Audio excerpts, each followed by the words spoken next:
Est-ce que vous savez que la bûche de Noël n'est consommée qu'en France? Et oui, dans les autres pays, en dessert à Noël, ils mangent pas de bûche.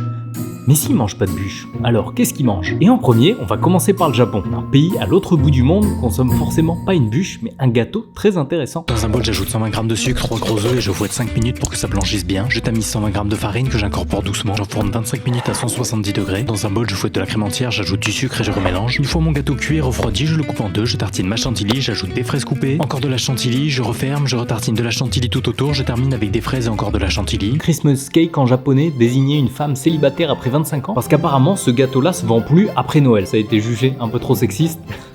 Et du coup, cette expression a été abandonnée. On a de la chantilly, des fraises, on a une génoise. Alors, on s'en branle. Et regardez-moi ce Christmas cake japonais magnifique. Petite génoise sucrée, une crème chantilly au milieu avec des fraises. Au-dessus, pareil, chantilly, fraises. Un nuage.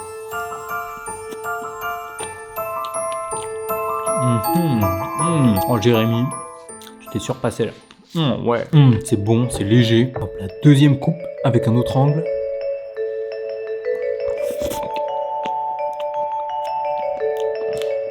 C'est pas plein de saveurs subtiles. J'ai l'impression que les Japonais, leur dessert, c'est toujours ça. C'est toujours un peu sobre, mais avec un esthétique un peu sympa. En fait, il n'y a pas de complexité. Bon, je l'ai esquinté.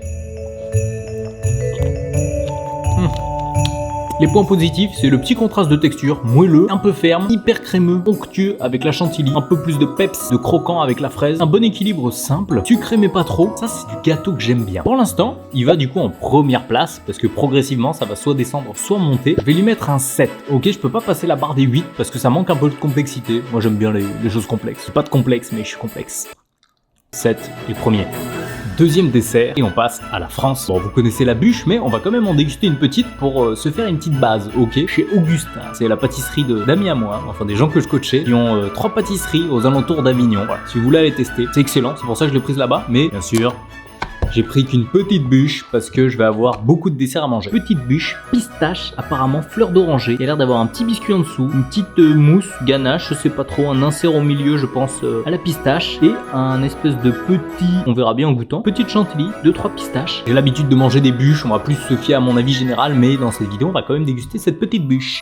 Oh, c'est toujours tellement satisfaisant. Et regardez cette bouchée que je vais m'enquiller juste là.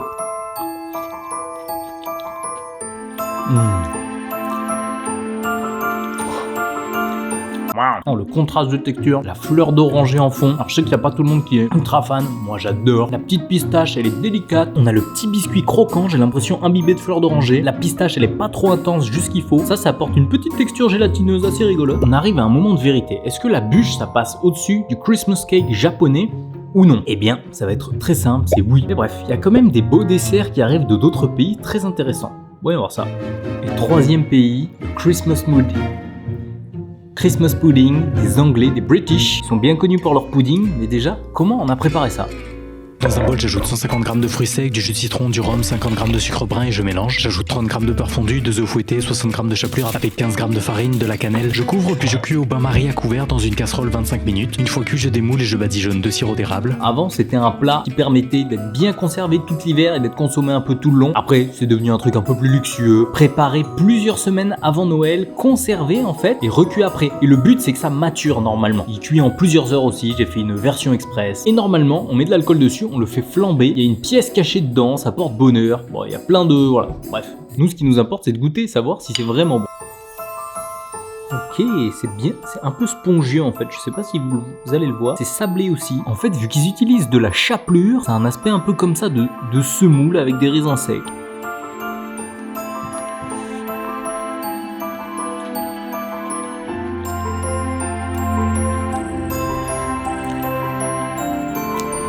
Bon, mon salaud. En fait, vous voyez, ça me fait penser. Alors ça, c'est pas tout le monde qui connaît. C'est un plat d'Afrique du Nord, Algérie, Maroc, je sais pas exactement. En gros, ils mélangent de la semoule avec des raisins secs, ils rajoutent du lait par-dessus, enfin du lait caillé. Ça se mange, ou soit sans lait. Et ça me fait penser à ça. Il y a tellement de saveurs. Hop.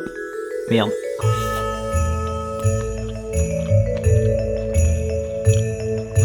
Oh, c'est délirant. En gros, c'est vraiment comme un cake avec plein de goûts, bien imbibé, bien moist. En gros, c'est pas un truc sec. Ça passe 100% au-dessus du cake japonais. C'est vraiment en termes de saveur, c'est voilà. Là, c'est complexe en termes de goût, c'est complexe en termes de texture aussi. Est-ce que ça passe au-dessus de la bûche française? Ça, je vous avouerai qu'à Noël, ça arrive, vous avez des invités, je suis pas sûr que ça plaira à tout le monde. Ça passe quand même deuxième place, et ça mérite un 9. Passons au 4e pays, et vous allez voir que c'est intéressant. Et l'Italie avec le panettone. On en voit souvent, nous, dans nos supermarchés, il y a beaucoup de panettone, c'est un peu un gâteau de fête, mais c'est un peu le cas là-bas. Ça se consomme à Noël, et apparemment tout autour de Noël, après Noël, sortons la merveille. Je reprends. Et sortons la merveille. Wow, on a une texture moelleuse là. Alors, pourquoi je l'ai pas préparé moi-même et je l'ai acheté tout fait? Parce que ça met plusieurs jours et qu'en plus je savais que j'allais le foirer, parce que c'est un peu complexe à faire. Du coup, le panettone c'est une brioche et il y a des fruits secs au milieu. Oh, ça sent divinement bon. Ça a une texture. Regardez la texture. Attendez. Vous avez vu comme c'est filant? J'ai quasiment pas forcé en fait. Un peu plus d'odeur que de goût. On sent beaucoup l'odeur des fruits secs, d'agrumes, un peu d'écorce d'orange, de citron, je sais pas. Au goût, un tout petit peu moins. Au début. Parce qu'en fait, là, je suis en train de me rendre compte, plus je mâche, plus il y a toutes les saveurs un peu qui se libèrent. Regardez, je sais que vous êtes en train de le demander, du coup, je vous remonte le moelleux. Regardez ce moelleux. Ça, à la limite, c'est plus le truc autour des fêtes. Vous avez mangé le 25 midi, il y a ça qui arrive à la fin, avec un petit thé, si vous avez beaucoup mangé, vous avez pas trop faim. Petit thé, petit café, avec la petite brioche.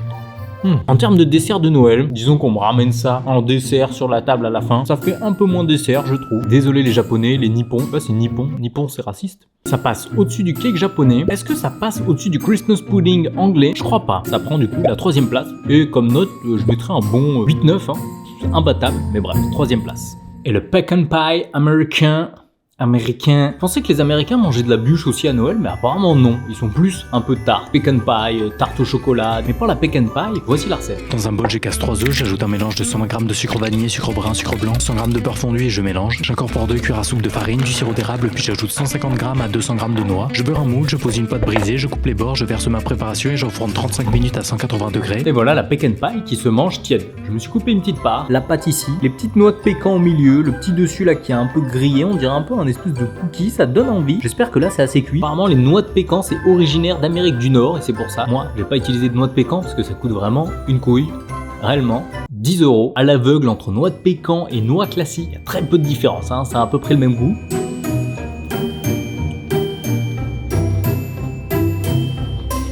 C'est sacrément bon. Est-ce que je me régalerai à finir toute la part?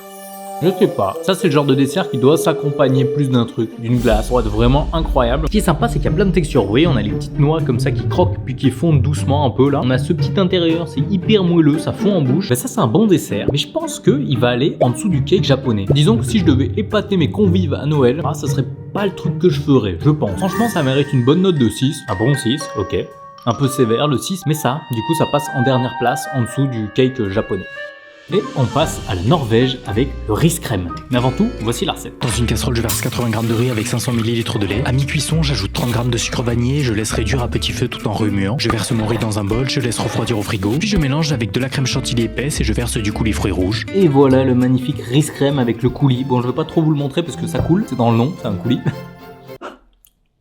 Ce dessert, en gros, c'est un riz au lait amélioré, parce qu'en gros, c'est du riz au lait mélangé à de la chantilly épaisse, avec du coulis fruits rouges par-dessus. Normalement, je crois qu'à Noël, ils consomment ça pas avec un coulis fruits rouges, mais avec un coulis de baie arctique. C'est une baie, quoi, c'est un peu acide, sucré, c'est sympa. Normalement, c'est orangé, pas rouge du coup.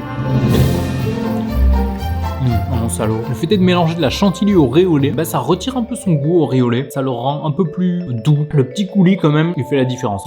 Oh, c'est frais, c'est crémeux, c'est bon. Avant de vous donner ma note, sachez que je vais partir vous faire une petite vidéo ou deux en Norvège. On va tester tout ce qu'on va manger là-bas, du coup abonnez-vous parce que la moitié des gens qui regardent mes vidéos sont pas abonnés. Comme dessert de Noël, j'ai l'impression que c'est une entrée de dessert, vous voyez. C'est un bon dessert, c'est bon, ça fait Noël. Disons que là je me régale, mais j'ai l'impression que c'est le coulis qui fait vraiment toute la différence. C'est un peu moins sympa, c'est plus chiant à préparer. Du coup, allez, ça passe en dessous de la pecan pie américaine. Désolé les Norvégiens, j'espère que vous aurez autre chose à proposer là-bas. Et en dernier, on va faire l'Allemagne. L'Allemagne consomme pas de bûche. Oh, c'est pas très loin de la France, ils auraient pu se permettre, mais non. Alors apparemment, c'est enveloppé de sucre blanc pour rappeler l'enfant Jésus emmailloté étant emmailloté dans je sais pas quoi, sucre glace. Non, dans des draps blancs sûrement, un truc comme ça. Il est très dense, ok.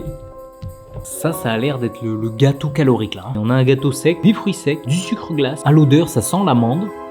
Hop, vous voyez que ça se brise, ok, pour vous montrer à quel point c'est sec.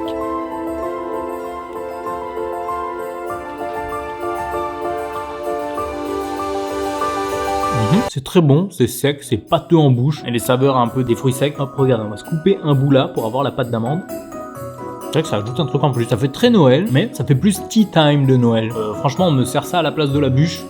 À mon âge, ça passe. En dessous de 20 ans, j'aurais chialé. Je vous ai donné un classement tout le long de la vidéo, mais ce classement a un petit peu changé. J'ai regoûté les 2-3 trucs. Ce truc-là, allemand, ça reste en dernière place. 6ème place, on va avoir la pecan pie américaine. C'est sympa, mais c'est pas une folie. Du coup, en 5ème place, le riz crème norvégien. Franchement, ça peut faire un beau petit dessert de Noël avec un bon petit riz au lait bien réussi. Ça peut être excellent. 4ème place, on a le panettone. Même si gustativement, c'est excellent. Ça fait un peu moins dessert, parce que en 3ème place, on a le cake japonais qui fait beaucoup plus dessert, plus sympathique, plus moelleux, plus frais, qui plaira vraiment à tout le monde. 2ème place, on a le Christmas pudding anglais, il est super bon, mais la bûche française passe au-dessus parce qu'il y a vraiment plein de variantes de bûches qui fait que ça peut plaire à tout le monde. C'est toujours excellent, c'est toujours une surprise, plein de textures, plein de saveurs. Voilà. Si par hasard vous passez de mauvaises fêtes, n'hésitez pas à le mettre en commentaire, laissez un petit commentaire si vous avez une famille un peu relou, quelque chose comme ça, vous avez un plat dégueulasse, pas le cadeau que vous voulez, voilà, laissez un commentaire, je vous répondrai si vous êtes un aigri de Noël pour vous remonter un petit peu le moral, pourquoi pas, mais en attendant, abonnez-vous, laissez un pouce, merci.